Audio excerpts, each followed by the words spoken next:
رباه عفوك إني من نور مدت يداي. அல்லாஹ் என்னை நேசிக்கிறான். இதை பதிய வைங்க உள்ளத்துல. என் ரப்பு என் மீது நேசத்தோடு தான் இருக்கிறான். ஒருபோதும் அல்லாஹ் என்னை வெறுப்பதில்லை, அல்லாஹ் என்னை விரட்டுவதில்லை. அவனை நோக்கி நான் சென்றால் அல்லாஹ் என்னை விட்டு தூரமாக செல் என்று அல்லாஹ் கூறுவதில்லை. என் தந்தைக்கு மாற்றம் செய்தால் என் தந்தை சொல்லுவார், என் தாய்க்கு மாற்றம் செய்தால் என் தாய் சொல்லுவாள், என் பிள்ளைகள் எனக்கு மாற்றம் செய்தால் என் பிள்ளைகளிடத்தை நான் சொல்லுவேன். ஆனால் எவ்வளவு மாறு செய்தாலும் என் ரப்பை நோக்கி நான் திரும்ப சென்றால் மீண்டு வா என்று அல்லாஹ் சொல்லுவான், திரண்டு செல் என்று அல்லாஹ் சொல்லிவிட மாட்டான். ரசூலுல்லாஹி ஸல்லல்லாஹு அலைஹி வஸல்லம் அவர்களுடைய சபையில் நபித்தோழர்கள் மத்தியில் ஒரு பெண் வருகிறார்கள். யா ரசூலல்லாஹ், என் குழந்தையை காணவில்லை இந்த போர்க்களத்தில். சஹாபாக்களை தேடி வர சொல்கிறார்கள். அந்த குழந்தை கிடைக்கிறது. அந்த பெண்ணுடைய கையில் அந்த குழந்தை கொடுக்கப்பட்டவுடன் அந்த பெண் பாசத்தில் அந்த குழந்தையுடைய பசியை போக்கி முத்தமிடுகிறாள். ரசூலுல்லாஹி ஸல்லல்லாஹு அலைஹி வஸல்லம் அங்கிருந்த சஹாபாக்களை பார்த்து கேட்டார்கள், அத்துரவுன ஹாதிஹி தாரிஹத்தன் வலதஹா ஃபின்னார், அத்துரவுன ஹாதிஹி தாரிஹத்தன் வலதஹா ஃபின்னார், இந்த நேரத்திலே இந்த தாய் இந்த குழந்தையை நெருப்பில் வீசுவாளா? வீசுவாளா? சஹாபாக்கள் சொன்னார்கள், யா ரசூலல்லாஹ், எப்படி அந்த குழந்தையை தாய் நெருப்பில் வீசுவாள்? தான் பெற்றெடுத்த குழந்தை எப்படி வீசுவாள்? ரசூலுல்லாஹி ஸல்லல்லாஹு அலைஹி வஸல்லம் சொன்னார்கள், லல்லாஹு அர்ஹமு பிஇபாதிஹி மின் ஹாதிஹி பிவலதிஹா. இந்த தாய் இந்த குழந்தையின் மீது இரக்கம் காட்டுவதை விட அல்லாஹ் அவருடைய அடியார்கள் மீது இரக்கம் காட்டுகிறான். என்ன அர்த்தம்? இந்த தாய் எப்படி தன்னுடைய குழந்தையை நெருப்பில் வீசுவதை விரும்ப மாட்டாளோ அது போன்று தனக்கு கட்டுப்பட்ட அடியானை அல்லாஹ் நெருப்பில் வீச விரும்ப மாட்டான், வீச மாட்டான். அல்லாஹ் எம்மை நேசித்தால் போதும், அல்லாஹுடைய நேசம் எம் மீது உரித்தானால் போதும், நரகத்தின் சுவாசத்தை கூட இன்ஷா அல்லாஹ் நான் நுகர மாட்டோம். அந்த ஒரு தன்மை வந்தா போதும். இறந்த அடியான நேசிக்கிறேன் அல்லாஹ் ஜிப்ரீல கூப்பிட்டு சொன்னா போதும். யாரை கூப்பிட்டு சொல்லணும்? யாரை கூப்பிட்டு சொல்லணும்? ஜிப்ரீல கூப்பிட்டு சொல்லணும். அல்லாஹ் சொல்லுவாடா ஜிப்ரீல் இடத்துல நம்மள போய்? ரசூலுல்லாஹி ஸல்லல்லாஹு அலைஹி வஸல்லம் சொன்னார்கள், இதா ஹப்பல்லாஹுல் அப்த நாதா ஜிப்ரீல். அல்லாஹு அக்பர். என்ன ஹதீஸ் பாருங்கள். அல்லாஹ் ஒரு அடியானை நேசித்தால் ஜிப்ரீலை அழைப்பான். யார் ஜிப்ரீல்? நபிமார்களை சந்தித்தவர், ரசூல்மார்களை சந்தித்தவர், வஹி கொடுப்பதற்கு பொறுப்பேற்றப்பட்டவர், நபி மலக்குகளுடைய தலைவர். அழைப்பான், நாதா ஜிப்ரீல், யா ஜிப்ரீலு இன்னல்லாஹ யுஹிப்பு ஃபுலான். இப்படிப்பட்ட பெயர் கொண்ட அடியானை அல்லாஹ் நேசிக்கிறான், நீங்களும் நேசியுங்கள். அல்லாஹ் எம்மை நேசித்தால் எம்முடைய பெயரை அல்லாஹ் ஜிப்ரீல் இடத்திலே உச்சரிப்பான். ஜிப்ரீல் வானத்தில் உள்ளவர்களை அழைப்பார், வானத்தில் உள்ளவர்களே, இந்த அடியானை அல்லாஹ் நேசிக்கிறான், நானும் நேசிக்கிறேன், நீங்களும் நேசியுங்கள். வானத்தில் உள்ளவர்கள் நேசிப்பார்கள். அதற்கு பிறகு அந்த கட்டளை பூமியில் உள்ளவர்களுக்கு கொடுக்கப்படும். பூமியில் உள்ள எல்லோரும் அந்த அடியானை நேசிப்பார்கள். ஒரு முஃமினை முஃமின் நேசிப்பான். முனாஃபிக்கைத்தான் ஒரு முஃமின் வெறுப்பான். ஒரு முஃமின் இன்னொரு முஃமினை ஒருபோதும் வெறுக்க மாட்டான். வெறுத்தால் இவன் நயவஞ்சகத்தன்மையை கொண்டிருக்கிறான் அல்லது அவர் நயவஞ்சகத்தன்மையை கொண்டிருக்கிறார், அவ்வளவுதான். இது புரிஞ்சுக்கங்க இந்த விஷயத்தை. ஒரு முஃமினை இன்னொரு முஃமின் வெறுக்க மாட்டான். முஸ்லிமை இல்ல நான் சொல்றது, முஃமினை. ஒரு முஃமினை நான் வெறுக்கிறேன் என்றால் அவனிடத்திலே குறை இல்லை, என் கல்பிலே உள்ள ஈமானில் குறை இருக்கிறது. அல்லாஹ் பாதுகாப்பானாக. சுப்ஹானல்லாஹ். கண்ணியத்துக்குரியவர்களே, அல்லாஹ் ரப்புல் ஆலமீன் எதையும் மன்னிப்பான், எதையும் மன்னிப்பான். இன்னொரு ஹதீஸை கேளுங்கள். ஸல்லல்லாஹு ஸல்லல்லாஹு அலைஹி வஸல்லம் சொன்னார்கள், ஒரு மனிதன் இறக்கக்கூடிய தருவாயில் தன்னுடைய பிள்ளைகளை அழைத்து வசியத் செய்தான். வசியத் செய்தான். என்ன வசியத்? அழைத்தான், பிள்ளைகளே, இந்த உலகத்தில் நான் எல்லை கடந்த பாவங்களை எல்லாம் செய்திருக்கிறேன். ஒருவேளை அல்லாஹ் என்னை எழுப்பி தண்டித்தால் அதையெல்லாம் என்னால் தாங்க முடியாது. நான் இறந்ததற்கு பிறகு என்னை எரித்து சாம்பலாக்கி பாதியை கடலிலே தூவுங்கள், பாதியை காற்றிலே தூவுங்கள். அதுபோல் பிள்ளைகளும் அந்த தந்தையுடைய வசியத்தை ஏற்று இறந்ததற்கு பிறகு அவர் எரித்து சாம்பலாக்கி பாதியை காற்றிலே, பாதியை எங்கே கரைத்தார்கள்? கடலிலே கரைத்தார்கள். அல்லாஹ் ரப்புல் ஆலமீன் அவரை ஒன்று கூட்டினான். அல்லாஹ் கேட்டான், லிம ஃபஅல்த ஹாதா, லிம ஃபஅல்த, ஏன் செய்தாய் இதை? அவர் சொன்னார் ஒரே வார்த்தை தான், ஹஷ்யதக யா ரப், ஹஷ்யதக யா ரப். உன் பயம் யா அல்லாஹ், உன் அச்சம் யா அல்லாஹ், உன் அச்சம் என் உள்ளத்தை சூழ்ந்தது யா அல்லாஹ். நீ என்னை எழுப்பி தண்டித்தால் என் நிலைமை என்ன என்ற ஒரு கேள்வி வந்தது யா அல்லாஹ், செய்து விட்டேன். அறிஞர்களில் சிலர் இந்த ஹதீஸுக்கு விளக்கம் சொல்லும் பொழுது, இவர் செய்த இந்த காரியம் குஃபுர். குஃப்ரா இல்லையா? அல்லாஹ் என்னை எழுப்ப மாட்டான் என்று ஒருவன் நினைத்தால் அவன் யார்? காஃபிர். ஆனால் இந்த குஃபுர் அல் குஃப்ரும் பில் ஜஹல், அறியாமையில் செய்யக்கூடிய குஃபுர். இப்படிப்பட்ட அடியானை அல்லாஹ் என்ன செய்தான்? ரசூலுல்லாஹ் சொன்னார்கள், ஃபகஃபர லஹு, அல்லாஹ் அவனை மன்னித்தான். அல்லாஹ் மன்னிக்க நாடினால் அவன் பாவத்தை எல்லாம் பார்க்க மாட்டான். என்ன செஞ்சேன்னா அல்லாஹ் பார்த்துட்டு இருக்க மாட்டான். இந்த பாவத்துக்கு இதை செஞ்சியா, இந்த பாவத்துக்கு இதை செஞ்சியா, அப்படி செஞ்சிய, அங்க உட்கார்ந்து செஞ்சிய, அப்படிப்பட்ட சூழ்நிலை செஞ்சிய, அவ்வளவு கண்ணியம் கொடுக்கப்பட்டதுக்கு பிறகு செஞ்சிய, இவ்வளவு நியமத்தை தந்ததுக்கு பிறகு செஞ்சிய, செஞ்சிட்டியா, தௌபா செஞ்சியா, அவ்வளவுதான் முடிஞ்சு. யா அல்லாஹ் இனிமேல் இதை செய்ய மாட்டேன், உன்னுடைய பாதையில் வருகிறேன், இனிமேல் இதன் பக்கம் மீள மாட்டேன், என்னை மன்னித்து விடையா அல்லாஹ். அல்லாஹ் மன்னிப்பானா? மன்னிப்பான். அதே பாவத்தை மீண்டும் செய்கிறான், அல்லாஹ் மன்னிப்பானா? மன்னிப்பான். அதே பாவத்தை மீண்டும் செய்கிறான், அல்லாஹ் மன்னிப்பானா? மன்னிப்பான். எப்படி புரிஞ்சிடக்கூடாது? பாவம் செஞ்சு செஞ்சு தௌபா செஞ்சுக்கலான்னு புரிஞ்சுக்க கூடாது. ஃபஜ்ரை விட்டுட்டு நம்ம அடுத்தடுத்து தௌபா செஞ்சுக்கலான்னு விட்டுறக்கூடாது. இத்தால தௌபா செஞ்சுட்டு வாரத்துக்கு ஜும்மால போய் மக்கால போய் ஒரு தவாஃப் செஞ்சா முடிஞ்சிடணும் நினைச்சிடக்கூடாது. உள்ளத்திலே உறுதி ஏற்று இனிமேல் செய்ய மாட்டேன் என்று அவன் உறுதி ஏற்றதற்கு பிறகும் மீண்டும் அவனை மீறி ஷைத்தானுக்கு கட்டுப்பட்டு செய்கிறான் என்றால் அல்லாஹ் மன்னிப்பான்.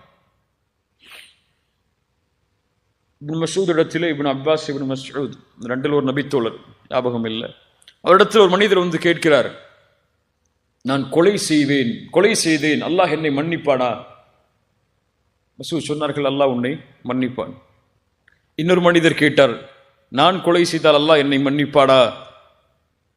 அல்லாஹ் உன்னை மன்னிக்க மாட்டான், அல்லாஹ் உன்னை மன்னிக்க மாட்டான் என்று சொன்னார்கள். என்ன அர்த்தம்? கேட்டார்கள், என்ன விளக்கம்?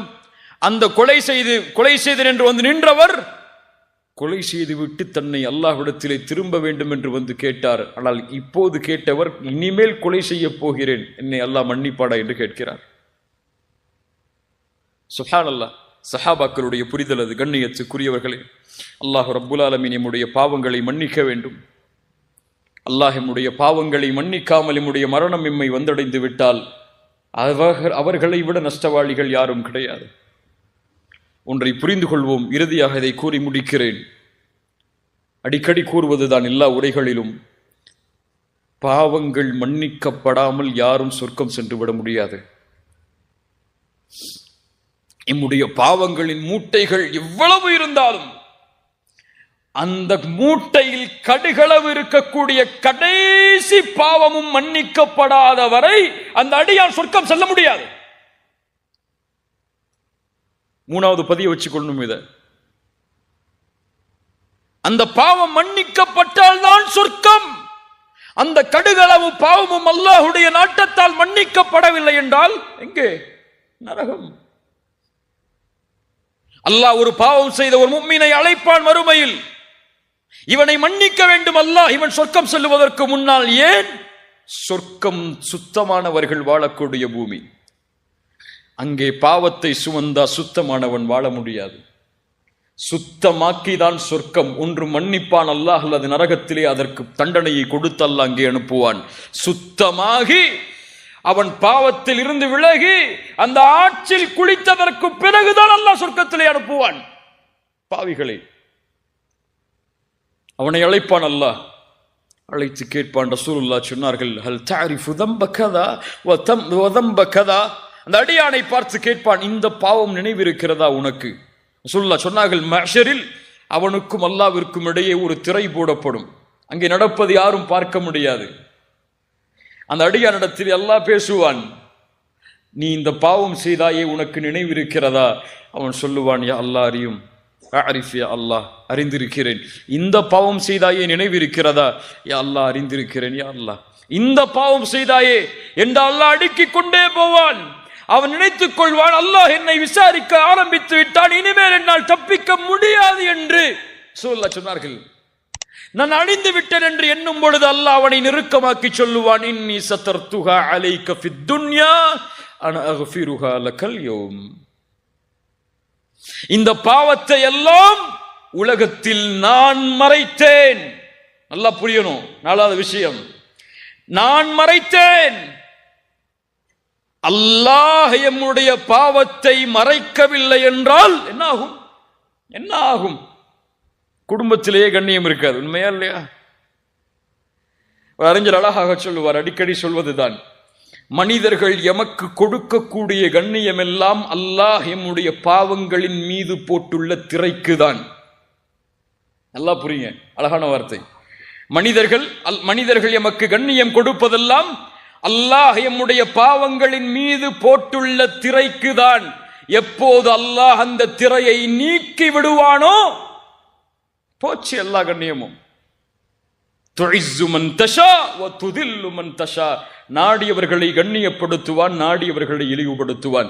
அந்த அடியானை அல்லாஹ் நெருக்கமாக்கி சொல்லுவான், இந்த உலகத்திலே இந்த பாவங்களை நான் மறைத்தேன், இங்கும் மறைத்திருக்கிறேன். அன அக்ஃபிருஹா லகல் யௌம். இந்த நேரத்திலே அதை நான் மன்னிக்கிறேன் செல். அப்படி மன்னித்தால்தான் சொர்க்கம். பாவங்கள் மன்னிக்கப்படாமல் யாரும் சொர்க்கம் நுழைய முடியாது. அல்லாஹ் மன்னிப்பானா அல்லது அல்லாஹ் தண்டனையை கொடுப்பானா? அல்லாஹ்வுடைய கரத்தில் இருக்கிறது. நம்முடைய அமல்களை கொண்டு அல்லாஹ் முடிவு செய்வான். கண்ணியத்துக்குரியவர்களே, வாழ்வு முடிவதற்கு முன்னால் அல்லாஹ்விடத்திலே திரும்பியாக வேண்டும் அடியான். வாழ்வை முடிப்பதற்கு முன்னால் அல்லாஹ்விடத்திலே அவன் திரும்பவில்லை என்றால் அவன் ஒருபோதும் அல்லாஹ்வை சந்தித்து விட முடியாது. வானத்திலேயே தூக்கி வீசப்பட்டு விடுவான் அவனுடைய உயிர் கபரை நோக்கி. மன் ரப்புக்க பதில் சொல்ல முடியாது, வமா தீனுக்க பதில் சொல்ல முடியாது, முஹம்மது ரசூலை குறித்து கேட்கப்படும் கேள்விக்கு பதில் சொல்ல முடியாது. பாவம் தடுக்கும். ஆம், பாவம் எல்லாவற்றையும் தடுக்கும். நன்மையை தடுக்கும், குர்ஆனை தடுக்கும், தொழுகையை தடுக்கும், வாழ்வில் வரக்கூடிய எல்லா வழிகளையும் அடைத்துவிடும் பாவம். எப்போது ஒரு அடியான் பாவத்தில் இருந்து விலகி அல்லாஹ்வை நோக்கி செல்கிறானோ அவனுடைய எல்லா வாசலும் உடைக்கப்படும். அவன் செல்லக்கூடிய வழியில் ஒன்றை செய்கிறீர்கள், தடை வருகிறது என்றால் முதலாவது நினையுங்கள், என் பாவம் அதற்கு தடையா? எதற்கு நான் தௌபா செய்யாமல் இருக்கிறேன்? ஏன் அல்லாஹ் எனக்கு சிரமத்தை கொடுக்கிறான்?